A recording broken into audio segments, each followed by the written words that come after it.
So we continue on with the build. What I did do over the weekend was drain the gearbox oil, and it wasn't too bad actually, it was pretty good. And I filled it up with some new fully synthetic gearbox oil, and of course we started getting a leak, not on the gearbox, but on the hubs themselves. So I've got a feeling I just didn't have the nuts tight. I didn't have these up to torque. So I've cranked on those. I've cleaned up just the drips that was coming behind the back of the backing plate. Yeah, we'll see what happens, whether they stop weeping. If they don't, I will have to pull it apart and do it again. But in the meantime, we're actually fixing up a couple of the cargo door latches. This one here, you can see some muppet has gone and chopped off the bottom part of the arm. So I'm going to have to rebuild that just out of some scrap metal and get the geometry of, well, probably just copy that one there. And then the other issue we had was the other side, which was this bit.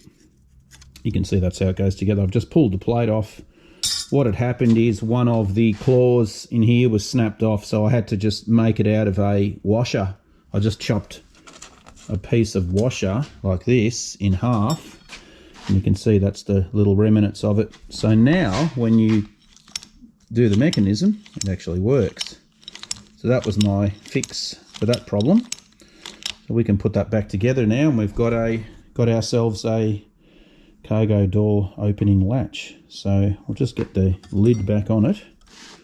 I'll probably put some grease inside that as well, and then we can pack it all together, get it bolted into the cargo doors with the connecting rods, which run top to bottom. So let's get this nipped up now, and then we can continue.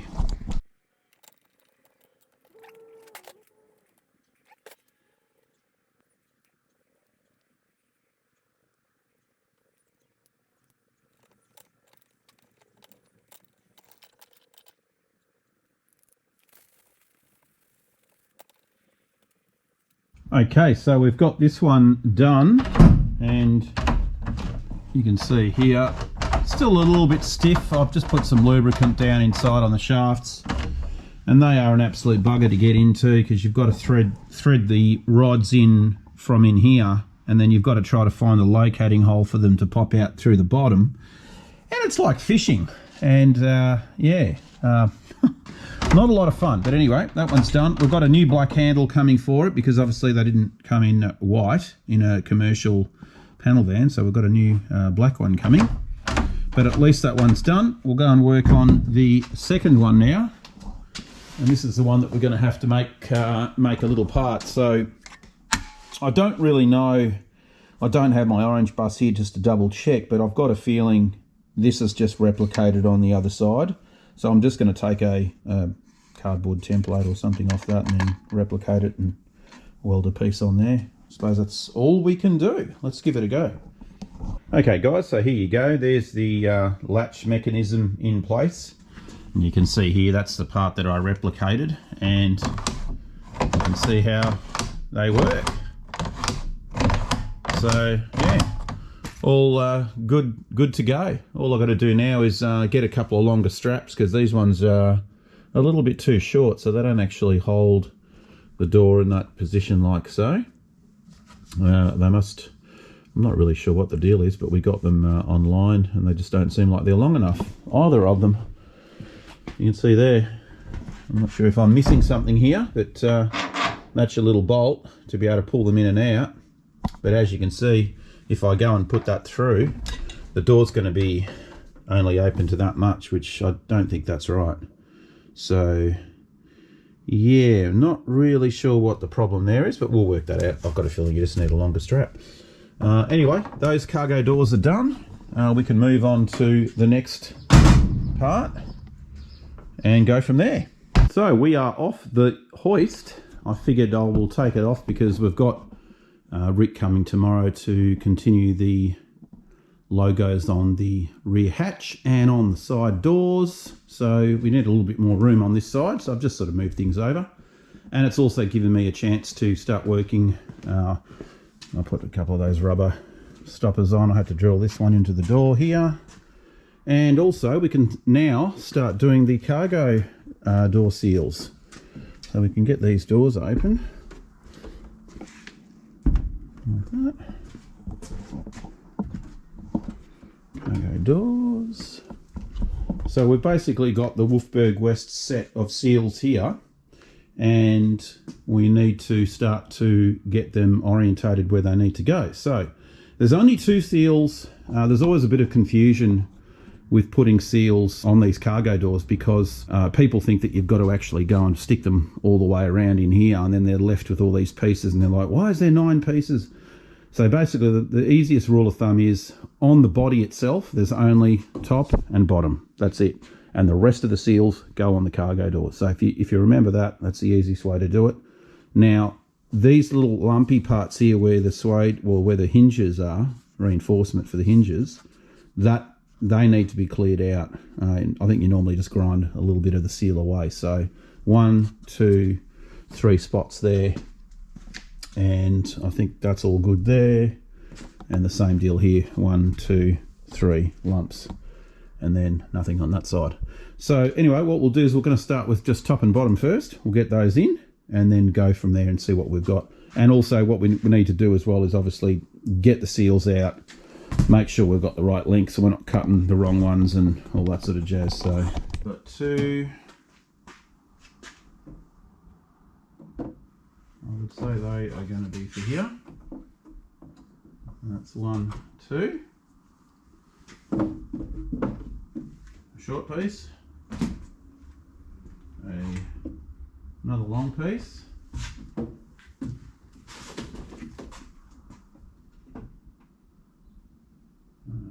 That is a longer piece, so that potentially could be here. Leave that one there for now. Shorts, we should have 4 shorts. So 1, 2 for this door, and 2 shorts for that door, and then we should have 2 long ones.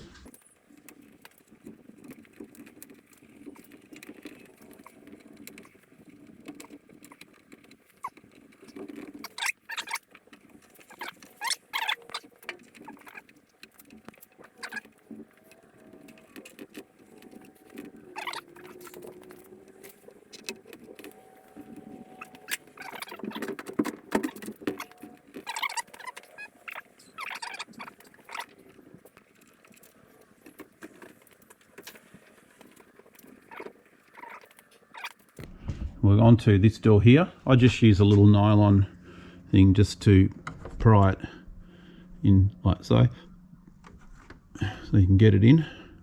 You don't want to use the screwdriver because you might pierce the rubber.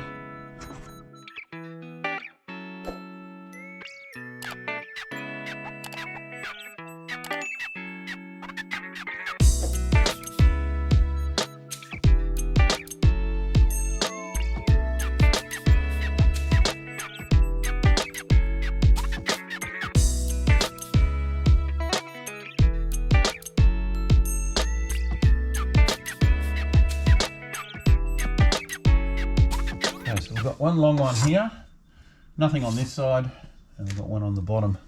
And I think the one on the, yeah, I think this one does need to be glued in. Let's get some glue and get these ones here done. You can see here, one at the top, you glue that one in, glue that one in with a couple of relief cuts here on the bottom, and then same deal, you got one at the top, and then one down the bottom. And then you've got top and bottom, and one side, obviously this side here doesn't have it. And yeah, everything shuts. You just got to obviously put a little bit of pressure on them to lock them. Same with this one. There we go.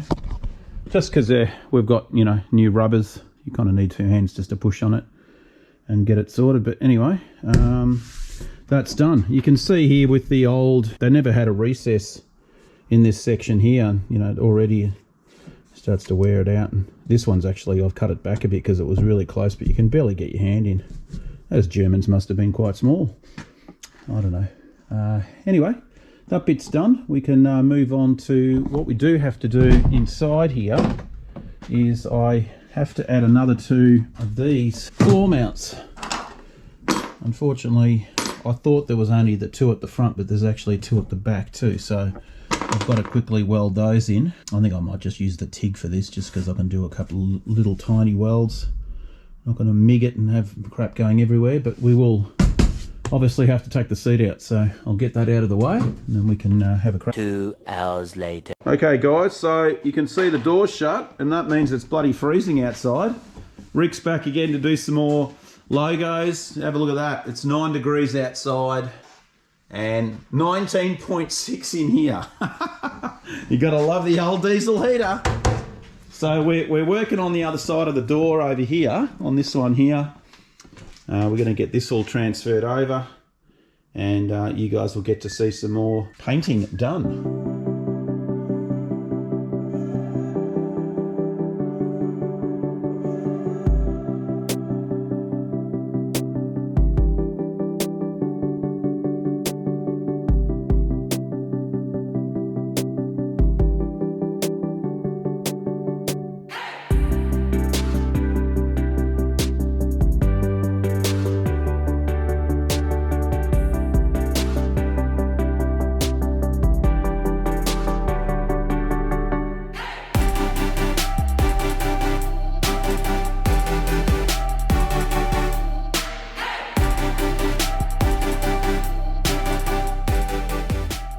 Righto, so Rick's left the building and we're all finished up with the sign writing. You can have a look here. Well, that's the aging process done. Yeah, looks pretty nice. So that one's all done. Looks like it's been there since 1955, right? And then down the side here, same thing again here. Nice and dishevelled.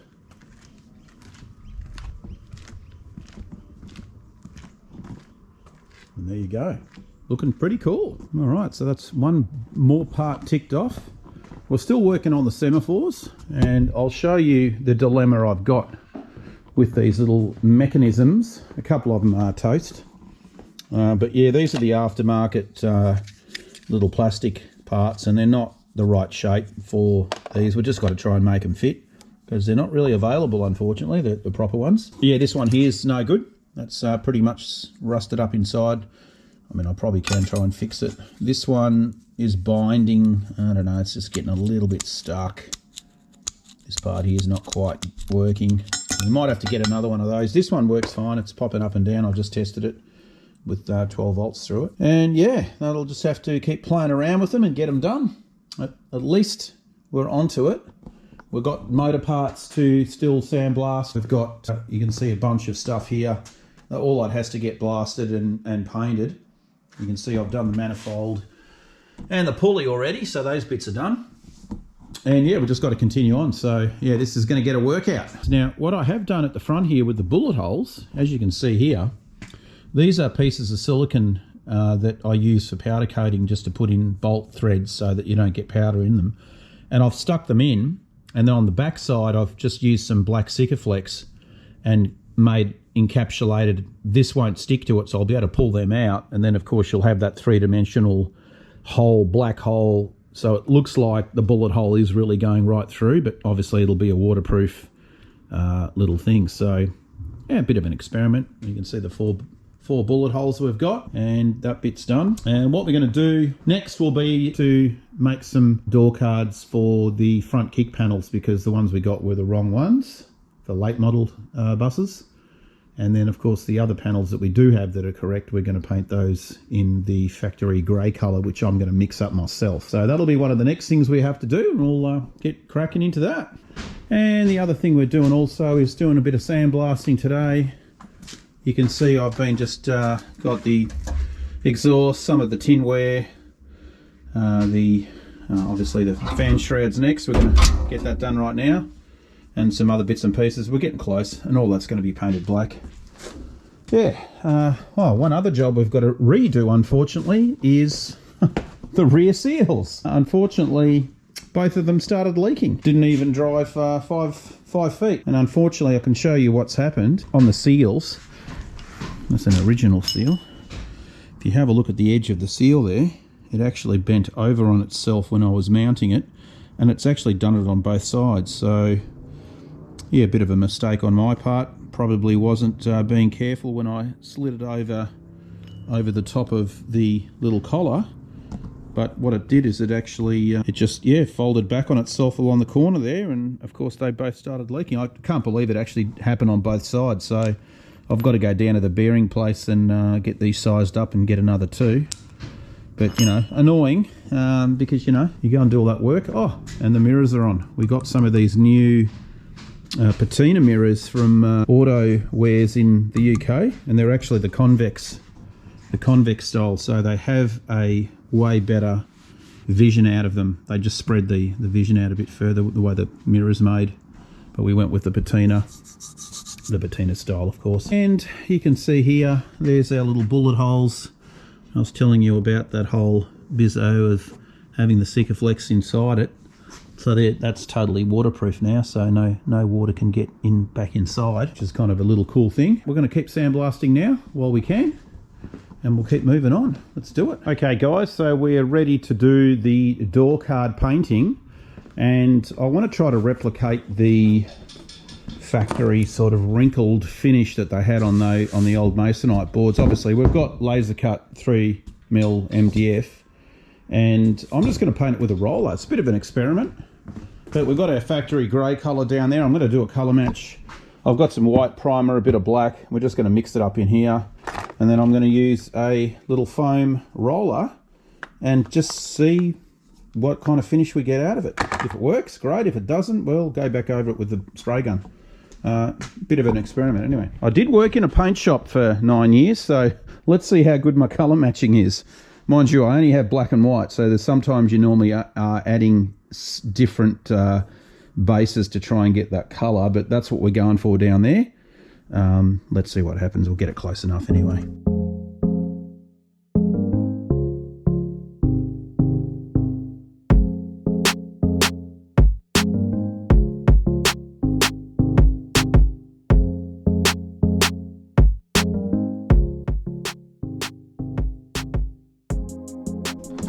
Few holes in it, and that will drain back down, and you won't end up with a lip full of paint, and then you can't get your lid on. So that's what you do, and it'll just backfill back down into it, and you're all good to go. Okay.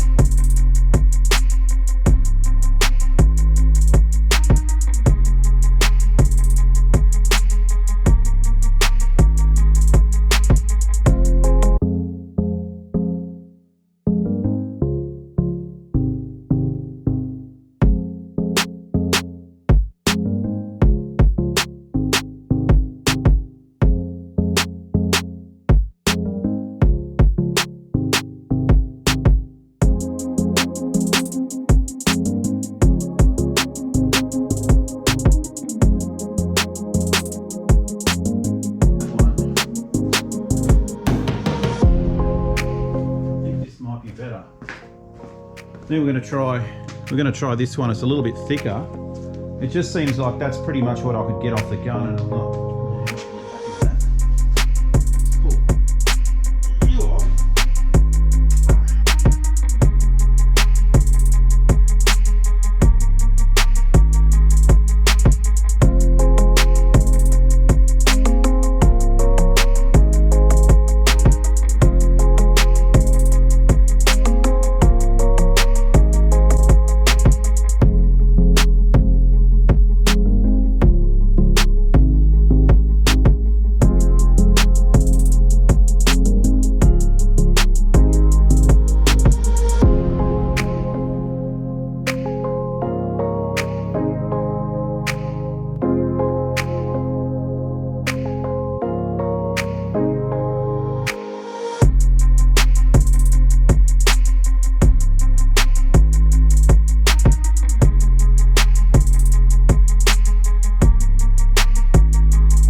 right, we're going to let these, that one's got to get trimmed down because it's for a 67, so it's the wrong one. But anyway, we're going to leave all those just tack off for a couple of hours, and then we can call job done. I've still got to do the front kick panel ones because they were wrong, so I'll have to modify the ones we've got, or make new. I'm probably going to have to make new ones actually. 2 hours later. All right, so here's all the door cards back in the house, and I've also made these ones for the front kick panels.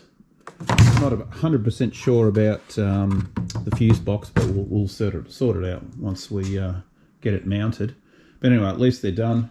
One of the next jobs we've got to do now is restore the fuel pump. So I've got a kit here, and we're going to pull this apart and obviously refurbish it with a Wolfberg West fuel pump kit. This is obviously for the 36 horsepower fuel pump. So yeah, let's get cracking on that one too. All right, let's crack this thing apart. Obviously got some screws to take it apart.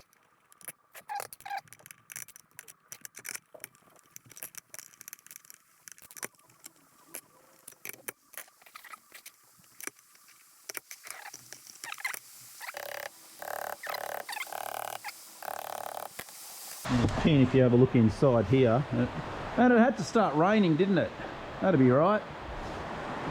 So what we've got to do is just disengage the pump arm off that little hook, and then we can actually remove the diaphragm and the top half. So got to kind of do it with two hands, unfortunately. So, there you go. There's not much to them. Let's have a look at the kit itself. Little gaskets, which they're going to go back later. Now, we want to test the spring, and I think this has actually had a new kit through it, because that doesn't look like a factory. That one's a bit weak, that one. Yeah, bit of corrosion inside. Not too bad. And I mean, this is actually in still pretty good condition, to tell you the truth. Doesn't seem that bad at all. It's definitely not hard. It's got a bit of corrosion on the underneath of it. Don't think it's an original one. No. Oh, maybe it is. Anyway, that we might keep that. I reckon that's actually potentially reusable. Anyway, that's the new one there. Now what we have to do is get inside here, pop this in the vise here. We're going to need a bigger screwdriver.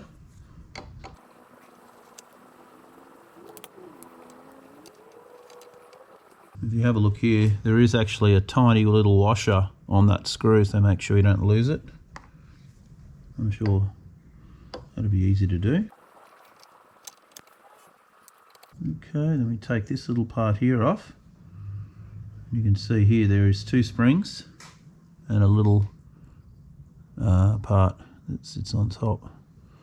Yeah, this has definitely had a rebuild kit through it, because that's not an original part. And there's another spring inside there, and another one of those little diaphragms or one-way check valves. Make sure that we've got no crud in there. One of the new ones in. Now, as for this spring, they do give you new springs, but I don't think we need to use those, because these springs here there's nothing wrong with those. You can see here, this part has one of the check valves there, which we will replace with a new one. And there's also a little gasket, and then there's the spring. Yeah, I don't know. I think these are all right. They look like they've been replaced, to tell you the truth. All right, well, we're going to change this gasket over to a new one. Okay, pop the spring back in, and then we want our new check valve. Okay, let's try this here.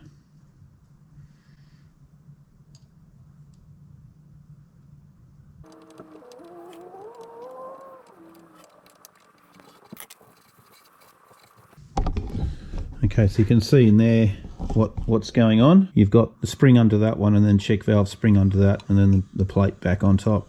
Obviously clean the area to accept the new gasket again. But these ones here, they don't seem to be in too bad a condition, so we're going to keep those, because you never know, you could probably use them down the track. Never know. Okay, so next thing, you can see it's quite a simple operation for this top half anyway. So that one's done. Everything else has been blown out and cleaned. Right, so what we've got to do now is get the new diaphragm and this, and we're going to use the stock spring. Just I think the new one's a little bit too stiff for it. All we're going to basically do now is pop that on top like so, and then we've got to push the diaphragm down and then hook it up over the top of the hook inside there, if you can see. So we just got to do a little bit of finessing, little fandangling, use the screwdriver and get it over the top of it. Didn't take too long. But then again, if it's like a Chinese puzzle, I'm going to give it a little bit of a rotate so that it can twist. Gotcha. There we go. So it takes a bit of time to get it. You just got to, you can see it does have a little bend in it. So you've got to come in from the side and just flip it over it. There you go. So that's actually working now. And then of course now we want to make sure when we put the top on that the outlet is opposite like so to the flange. So this is coming out the back way. So that's how we're going to put them back on. Now I can stand back up again and get you guys over here.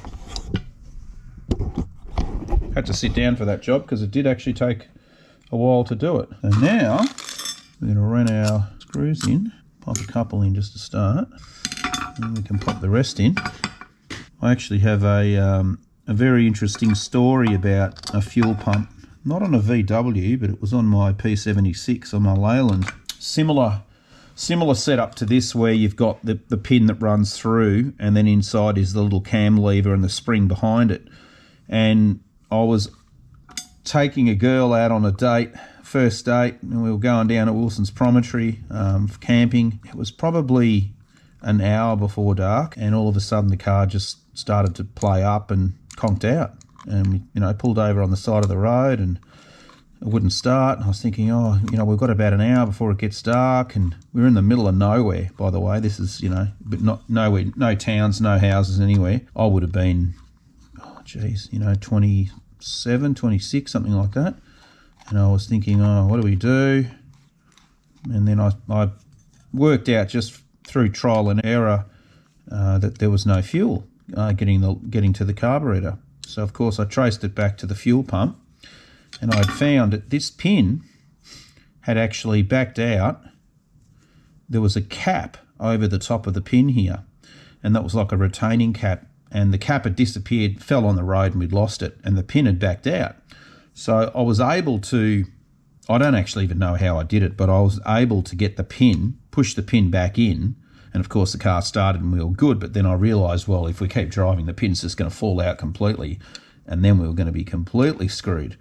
So I thought I need to find a way to stop this from backing out, and I ended up looking in the glove box of my car, and I found one of those little glass fuses, and they've got little metal ends on the end of the fuse. So I smashed the glass and took that little end. It just happened to be perfect, and it just slotted straight in, tapped it in with a hammer, and the job was done. It was the best MacGyver, great way to impress the chick. She was just thinking, wow, how cool's this? And I ended up marrying her. How good's that?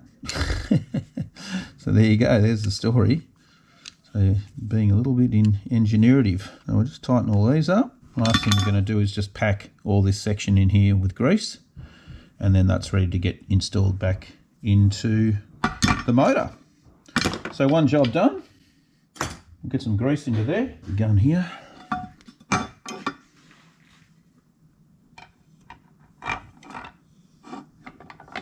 Should be enough. So yeah, job done. We can put that aside now. Might just clean these nuts and bolts up quickly, but that's that one's done. All right, we're going to move on to rebuilding the carburetor next. That'll be in another video, but I think that's going to be it for today. It's sunny out there, and I reckon I've got to go and do some other jobs in the house. Keep the wife happy, All right, guys, we'll catch you in the next video.